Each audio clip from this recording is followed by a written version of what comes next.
Tu le serviras à lui seul. Matthieu 4, 10.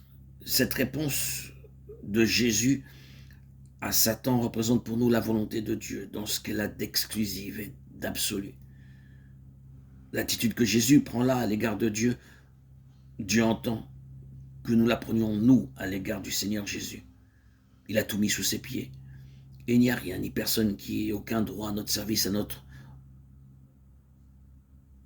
hommage, à notre obéissance en dehors du Seigneur Jésus-Christ. Ce n'est pas la première place qu'il veut. C'est la première et la deuxième et la troisième jusqu'à, et y compris la dernière. De par la volonté de Dieu, Christ possède sur les siens un droit d'exclusivité qu'il est impossible d'éluder. Une seule réserve et voilà notre sécurité compromise. Un seul refus et nous voilà déchus de l'un ou l'autre de nos privilèges. Deux choses sont à remarquer à cet égard dans le récit de la tentation. La première, c'est qu'il a suffi que Jésus prononça cette parole pour que Satan abandonne la partie et le laisse seul maître du terrain. Voyez le texte, et tu le serviras à lui seul. Alors, le diable laissa. Cette retraite de Satan, momentanée du reste, se produisant à ce moment-là, est très significative. C'est en somme un aveu, dont la teneur pourrait être formulée comme suit. Si le Fils de l'homme, que depuis 40 jours je m'efforce de détourner de sa voie et décidé de n'avoir qu'un seul maître, il n'y a plus rien à faire pour moi.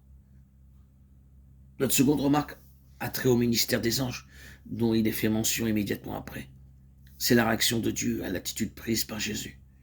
Il met les ressources célestes à sa disposition, comme s'il voulait à son tour employer le langage éloquent des actes et dire « C'est bien, tu as pris l'attitude qui m'était agréable, tu as préféré souffrir plutôt que de faire un seul geste qui fut indigne de moi.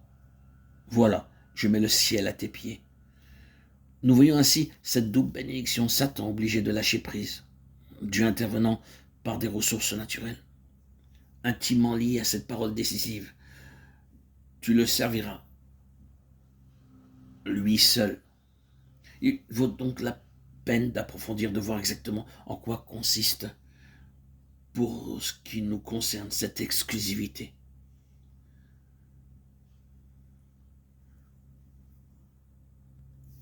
Le Dieu Tout-Puissant, le Dieu d'Israël, le Créateur du ciel et de la terre, le Dieu du monde, entend que nous ayons cette attitude à l'égard de Jésus. Tu le serviras lui seul. Matthieu 4, 10. Il a tout mis sous ses pieds. Il n'y a rien ni personne qui ait aucun droit à notre service, à notre hommage, à notre obéissance en dehors du Seigneur Jésus-Christ. Amen. Alléluia.